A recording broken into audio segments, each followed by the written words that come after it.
Je pense que nous avons tous des genres de la fiction avec lesquels nous avons plus de mal que d'autres. Pour ma part, il s'agit de la romance. Non pas que je déteste la romance, c'est juste que j'ai des difficultés à trouver des romances qui me touchent réellement, des couples que j'ai vraiment envie de suivre. Mais en regardant de plus près les œuvres de romance et ou avec des couples qui m'ont vraiment marqué, je leur ai trouvé quelques similitudes. Ce sont généralement des œuvres traitant de la romance avec un point de vue peu idyllique, et ou la traitant de façon non conventionnelle. Pour citer la première catégorie de couples que j'ai tendance à bien aimer, donc c'est-à-dire les couples avec un point de vue peu idyllique, je peux prendre Guts et Casca du manga Berserk, qui est un couple souffrant de nombreux traumatismes dus à leur vécu et qui ont tendance à souffrir en quelque sorte du syndrome du hérisson.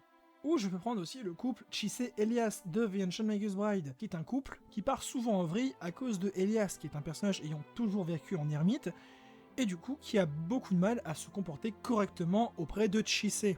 Et dans la deuxième catégorie, donc c'est-à-dire des œuvres avec des couples non conventionnels, je vais notamment penser à Love Me for Who I Am, qui traite de la romance au-delà du genre, ou de Lady Vampire, qui parle de la différence entre l'amour et la sexualité, et en quelque sorte de couple libre.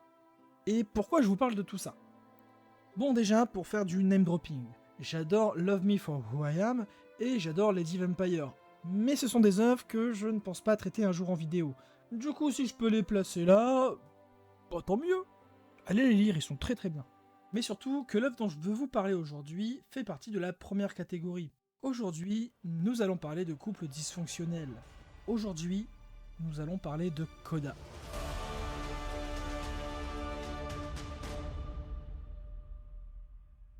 Si comme moi vous êtes un grand fan de la saga The Elder Scrolls, vous avez sans doute déjà pensé tout le lore autour de cet univers-là. Et vous êtes forcément tombé sur le Coda. Le Coda qui est un récit racontant la fin de l'univers de The Elder Scrolls. Et si vous ne savez pas tout ça, eh ben c'est pas grave, parce qu'on s'en fout en fait. Parce que de 1, le Coda c'est pas canon, et de 2, parce que ça n'a pas grand chose à voir avec l'œuvre que je vais aborder aujourd'hui. Voilà, je suis un peu taquin, mais je voulais juste placer une petite référence à The Elder Scrolls, je crois qu'il n'y en avait pas encore assez dans cette vidéo. Bon, petit point de culture, une coda est un terme musical désignant la fin d'un morceau. C'est donc en toute logique que l'on va assigner ce terme à la fin de quelque chose. Dans le cas de The Elder Scrolls, c'est la fin de l'univers, mais dans le cas du comics Coda qui nous intéresse aujourd'hui, c'est à la fois la fin d'un monde, mais aussi la fin de l'amour. Bon allez, au bout de 2 minutes d'introduction, on va peut-être enfin rentrer dans le vrai sujet de la vidéo. Donc Coda est un comics écrit en 2019 par Simon Spurrier et Mathias Bergara. C'est l'histoire d'un monde de fantasy rempli de magie, d'elfes, de dragons immortels, de licornes et de sirènes, mais dans une ère post-apocalyptique. Une fantasy où la magie a disparu, les elfes ont été éradiqués, les dragons immortels sont réduits à l'état de ressources à exploiter pour en extraire un petit peu de magie, les licornes ont muté et l'eau s'est retirée des océans, condamnant ainsi les sirènes.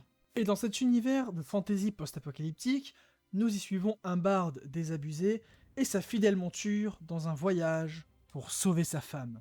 C'est quand même complètement le cliché du héros mâle qui doit aller sauver la princesse. Un cliché qui a sacrément mal vieilli et surtout qui est extrêmement sexiste. Alors oui, ce cliché est utilisé dans les 2 premiers chapitres, avant que le récit nous fasse comprendre qu'il s'est joué de nous, et que la demoiselle en détresse n'est pas si en détresse que ça.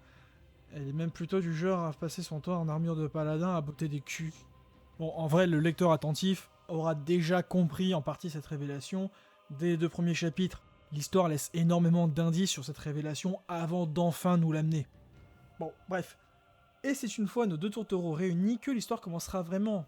Un récit qui ne cherchera pas spécialement à nous faire explorer ce monde en déclin, mais à nous faire vivre le déclin de ce couple, qui personnellement m'a marqué.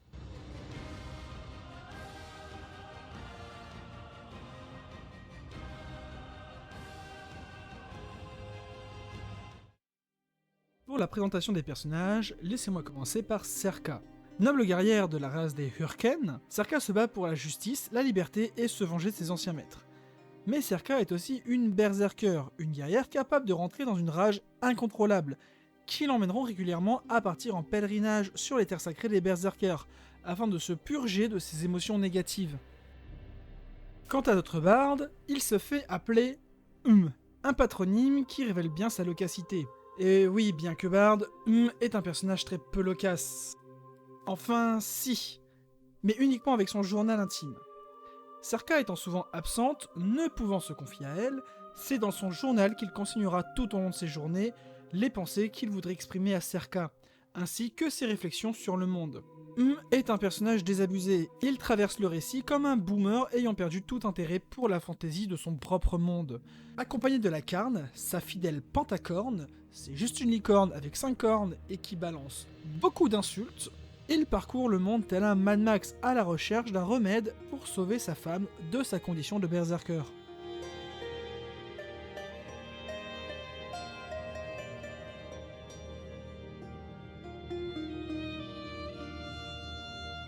Et au travers de leur histoire, nous observons à quel point ce couple ne fonctionne plus, et il ne peut plus fonctionner en l'état actuel. Alors oui, quand ils se retrouvent, ils baisent. Ça c'est pas un problème. Ce n'est jamais montré, mais c'est clairement dit. Mais leur vie de couple ne se résume qu'à ça. Quand ils sont ensemble, ils ne sont pas plus différents que quand ils sont pris séparément, et n'ont aucune véritable interaction. Serka ne pense qu'à sa quête de justice et de vengeance, et reste toujours dans son coin à ne sourire qu'à son journal. Et cette situation est due à plusieurs facteurs. D'un côté, l'obnubilation de Serka pour sa quête personnelle font qu'elle est assez peu présente pour voire même jamais présente, puisque même quand ils sont ensemble, elle ne pense qu'à ça, créant un fort sentiment de frustration chez Pour le problème est plus patriarcal. Comme dit plus tôt, il essaye de sauver sa femme de sa condition de berserker. Ou plutôt, il essaye de gommer un trait de personnalité de sa femme, qu'il n'accepte pas. Là où il dit vouloir guérir sa femme, un certain personnage va lui rappeler en permanence que non, elle n'est pas malade, et il ne fait que suivre un désir égoïste. Ce qui est marqué par le dit personnage avec des phrases comme « tout ça pour améliorer ta femme », pour accorder ta femme à tes goûts égoïstes. Et comme un homme qui chercherait à ce que sa femme soit plus maigre, plus maquillée, plus socialement acceptable. D'ailleurs, une des très longues répliques de dans son journal est le parfait reflet de son état d'esprit et son problème vis-à-vis de Serka. Je vais vous en faire une petite version très raccourcie parce que la citation est vraiment trop longue. Les gens s'accrochent à ce qu'ils connaissent. Peu importe qui vous êtes, vivez votre routine. Continuez ce que vous faites. Défendez le familier et repoussez l'insolite. Mais au final, les gens ne peuvent pas s'accrocher éternellement. Et tôt ou tard, quelque chose lâche. Et là, tout reste qu'une histoire comme toutes les histoires, sur les gens qui acceptent bien le changement. Bien sûr, parfois la rupture ne se fait pas comme prévu. Les gens s'accrochent à ce qu'ils connaissent, jusqu'à ne plus pouvoir, mais pour certains d'entre eux, la prise est dès le départ ténue. Certaines personnes, bien sûr, ne lâcheront ce qu'elles connaissent que si elles ont la possibilité de grimper plus haut. Alors oui, les gens s'accrochent à ce qu'ils connaissent. Même aux choses qu'ils ne connaissent pas vraiment. Vous voulez la vérité ? Les gens s'accrochent le plus fort aux idées les plus immondes. Moi là-dedans, j'aime à penser que je vois les choses différemment. Pour moi, ces tentatives imbéciles de s'en cramponner à ce que l'on a, sans jamais oser faire la moindre foutue vague, la vérité, c'est que ce n'est que de la peur. Juste des tentatives paresseuses d'éviter le changement, de nier les évolutions du monde, que ça plaise ou non, de prétendre que rien n'est différent, de fermer ses yeux de pleutre en se remémorant le vieux monde, et de se dire en son cœur de lâche « Mieux vaut le mal qui nous est familier ». Eh bien non, je ne me résoudrai pas. Je ne ferai pas comme si tout allait bien, s'il y a une chance de pouvoir arranger les choses. Dans ce monologue, juge les gens vivant leur vie en s'accommodant des problèmes, tant qu'ils en ont conscience. Or, voudrait vivre sa vie sans aucun problème, et se bat pour les combattre. Mais est dans l'erreur, ou plutôt, il souligne chez le commun un défaut qui est en vérité une force. Si les gens savent être heureux malgré leurs problèmes, c'est car ils ont appris à vivre avec, et à les maîtriser. Or lui les subit, et lutte contre uniquement. Il ne peut trouver le bonheur, car il est obnubilé par ce qui ne va pas dans sa vie, sans se concentrer sur ce qu'il se passe bien. Il pense être supérieur au commun, mais il est dans l'erreur, et c'est ce qui lui causera le plus de tort. Car à vouloir améliorer sa femme sans apprendre à l'accepter avec ses défauts, il ne prend jamais le temps de profiter de son temps avec elle, jusqu'à atteindre le point de rupture.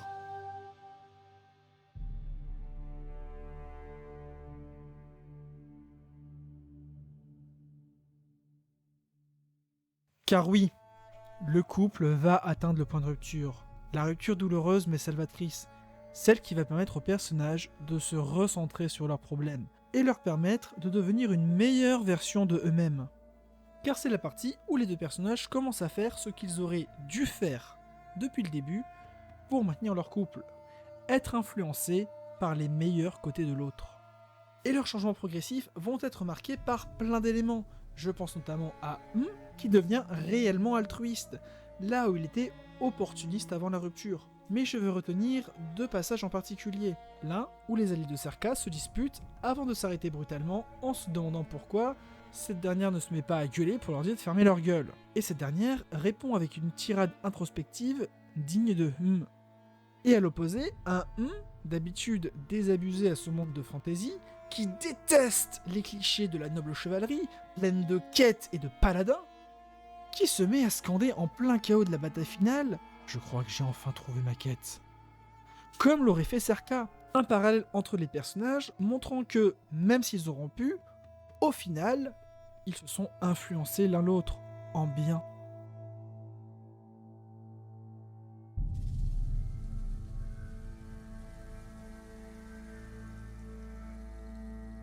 Comment ça, j'ai parlé de bataille? Car oui, Coda n'est pas qu'une romance, c'est aussi une histoire de survie post-apocalyptique dans un univers médiéval fantasy. Donc en plus de la romance, vous allez trouver une aventure épique, pleine de trahison, de désillusion, d'humour, de grossièreté et de rebondissements.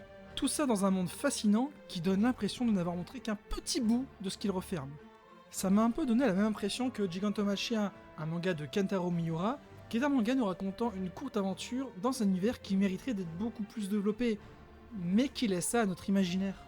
Et encore, même sur la romance entre et Serka, il y a encore plein de choses à dire, et je n'ai fait que survoler quelques points importants de l'histoire. Pour ce qui est du visuel, je vous laisse seul juge de votre appréciation.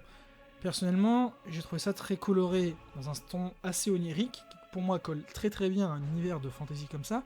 Alors au début, ça me faisait un peu peur, mais je m'y suis vite habitué et je trouve ça vraiment très joli.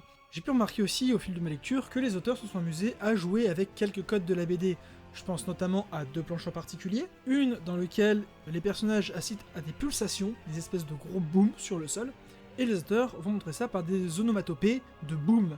Mais dans les onomatopées, il va y inclure les dessins de qu'est-ce qui fait ce boom. Par silhouette, par petits morceaux, il ne va pas tout dévoiler tout de suite, pour ensuite, les pages suivantes, montrer pleinement ce qui fait ce bruit. Et à un autre moment, j'ai parlé de dragon au début de la vidéo, et ben il y a un dragon dans l'une des scènes. Et les actions que fait le dragon à ce moment-là sont montrées à l'écran par un découpage en triangle, qui du coup représente les dents d'un dragon. Après pour le reste, la BD est plutôt bien découpée, avec des pseudo-gaufriers pour les moments calmes, et des découpages un peu plus bordéliques dans les moments d'action bordéliques, mais faciles à suivre.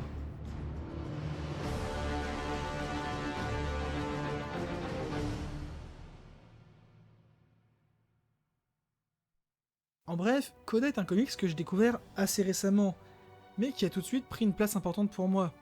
En le lisant, je me rends compte que par moments, j'ai les défauts des deux personnages. Et c'est pour ça que j'ai tant aimé ce comics. Il m'a mis une claque. Mais une claque qui fait du bien. La claque qui te sert de signal d'alarme avant que ça aille trop loin. Qui te remet un peu sur le droit chemin pour le bien de ton couple. Et c'est pour ça que j'aime ce comics. C'est pour ça que le couple Serka est un couple que je ne veux jamais oublier. Ils sont pour moi un rappel important de comment ne pas tomber dans ses vices. Et pour tout ça, j'aime Coda, et je ne peux que vous le conseiller. Il est trouvable en intégralité dans le format Omnibus aux éditions Glénat, l'histoire est bouclée en 12 chapitres, et vous laissera tranquille par la suite. Et sur ce, à une prochaine fois.